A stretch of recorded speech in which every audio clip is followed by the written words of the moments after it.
Bumblebee, did Alpha Trion tell you who your father was? Only that you killed him. Bumblebee, I am your father. That's not true. It can't be. No. Search your spark and think me and you can work together to take back Cybertron from Megatron. No, I'll just slay you. We're on the same team. Oh my God. My God. My God. Thank you. There you go, sir. I'm sorry. Oh man, it's fun loving comics and being silly. Welcome to another episode of Two Black Guys And the comic. All right, why is the lightsaber still humming in the background? Yay! Because lightsabers last forever. That is true. So anyways, we are talking about the relevancy of characters that were engineered in the past, the golden age, and do they have a place in the present? One of our great examples are... Here's the comic. Fantastic Four, and yes, it is backwards. Sorry. It's going to be like that for a while. It's just for those people who are dyslexic. We love you too.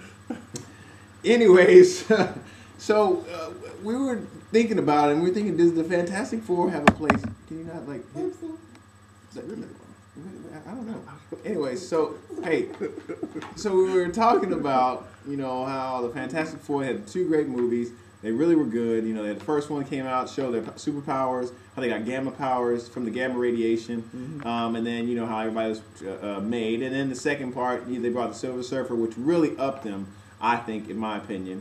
But I don't know that they have a relevancy today. How do you feel about it? I believe that they can have a relevancy today if they possibly upgrade the powers or do some different things with their story, and maybe they can add the kids, to the main comic instead of having them on like offshoots like the Power Pack and things like that. I think that their biggest plus is that they are a superhero family. They need to emphasize that more, possibly have the kids going on adventures with them, having the kids doing different things, and maybe depower Franklin Richards some so that he can actually be a part of the team, not to be locked up, because his power is too great. Yeah. So, maybe if they made them better fighters or maybe did more training, they could be relevant today in today's dynamic market, or market with anti-heroes. Well, I want to say, first off, forgive me, Stan, the man. I don't ever want to disrespect your characters, but you are the best. Paycheck. Stan is the man. But yeah, this is the truth, man. You can't keep killing off characters to bring them back to relevancy. I think that's old. I mean, they killed Superman. They killed Johnny Storm. They try to get attention. They kill Green Lanterns. They kill a character to bring them back and to make them relevant. But I think that they do that a lot. Instead of you need to take a page out of Jeff Johns. Jeff Johns just recreates people. And I think if anything he touches, he can recreate. But I feel like with the Fantastic Four, I feel like if they help people to understand what their powers were, like Invisible Woman, does she see this invisible spectrum? Is she living in a whole other universe that we can't see, this invisible realm? She can make invisible things, but no one can see them but her. So it's almost like she's this schizophrenic woman walking down the street talking to invisible stuff. Who knows, Or you have Johnny Storm, who has the ability to, catch on fire. But when you think about it, if you're falling out of a building and Johnny Storm catches you, you're going to get like third-degree burns and die. So, you're not going to live. You know what I mean? Well, maybe he can control kinetic energy. Maybe he can move at super speeds. Maybe he can grant some people super speeds. Maybe kind of like the Flash, because we all know fire is just kinetic energy. Then on top of that, you have Mr. Fantastic and his stretching ability. Yes, he is very brilliant. We respect his mind. He is. But at the same time, he gets knocked out by everyone. My Leonard was saying the other day, why don't he take a page out of One Piece? Luffy's, Luffy's book. He's a stretchy character. I think he's more rubber than he is stretchy, though. Yes. And where he has more of a snap punch. Whereas like get hit by a tire. Yeah, I don't think that there's no reason that Mr. Fantastic can't fight like him. I mean, he should be able to snap and pop.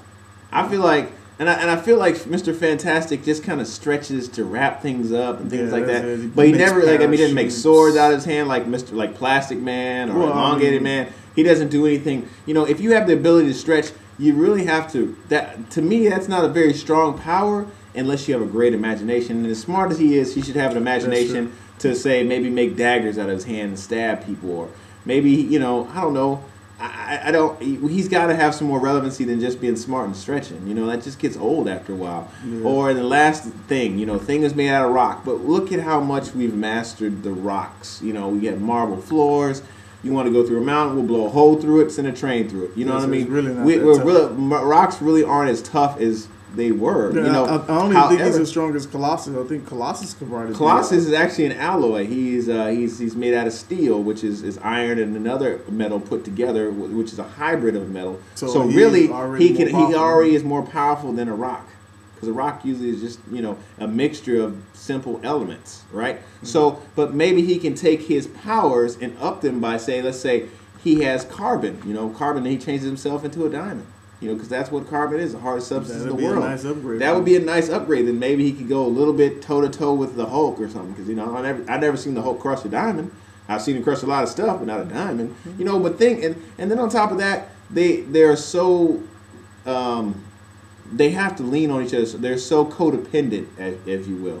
They cannot stand on their own. Why don't they ever send one of the Fantastic Four on their own adventure to find a way to fix the situation instead of them always working together to make things right and fix stuff, And I think they play off each other. Their powers work better together.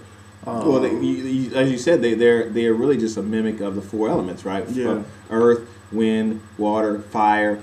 That's who they are. Mm-hmm. But you can use those. I mean, I guess for me, when and I know this is outside of the comic book realm. But watching the Avatar, the cartoon, showed that there is so many different things that you can use the elements for. And I'm gonna leave it at that. But I think they really need to not kill off people, but just reinvent them and think creatively. Like call Jeff Johns. The dude is a beast. He's brilliant. He brought Green Lantern so much relevancy. I'm not gonna say he ended it well because I didn't like the way it ended. But the journey was amazing. So. I don't know. That's what we think. That's how we feel like. I feel like these characters of the past don't have a place unless I think they can have a place if they get better writers and maybe upgrade their powers and upgrade their story and make it more relevant for today's audience. I mean, I'm not saying make them anti-heroes, but just add the kids to it. I mean, show that they are family. Not the kids as much. Yeah, add the kids. Why not? Well, that's all the time we have for this subject today. However, we would like to address a comment that was made by one of our fans, and it's talking about women in comics. Why are they secondary characters? Why are they not, up front? Like how Wonder Woman is always, the third wheel in Batman and Superman. She actually is the number 3 on the Justice League. Exactly. Yeah. She's number 3. How come she's not number 1? Well, that would go up to the readers. I mean, or the subscribers. What do you guys think? Do you think women are downplayed in comic books? Are they just eye candy? Are they just there? Yes. Are they just there? Matter of fact, I've never, ever seen a fat superhero female comic. Yeah, I mean, look at Amanda Waller. They even made her skinny. In the comics, but not in the cartoon. Yeah, she was. I don't think they've ever done that anymore. It's not very realistic. But so what do you think? Do you think we should? I mean, where is their place in the comic book world, and should they have some frontline time? There's a lot of frontline leaders that are females, and they just unfortunately get played to the side. So that's all for us. This has been a great episode. We've enjoyed it. Of Two Black Guys in the comic. Please keep subscribing. Add us. Tell your friends about us. Just go outside and put scream to your neighbors. Two Black Guys in the comic are the best. We need help. Just keep helping us. We love doing this. This is fun. This is our hobby. And it'll be a nice full-time job. It would be. Peace.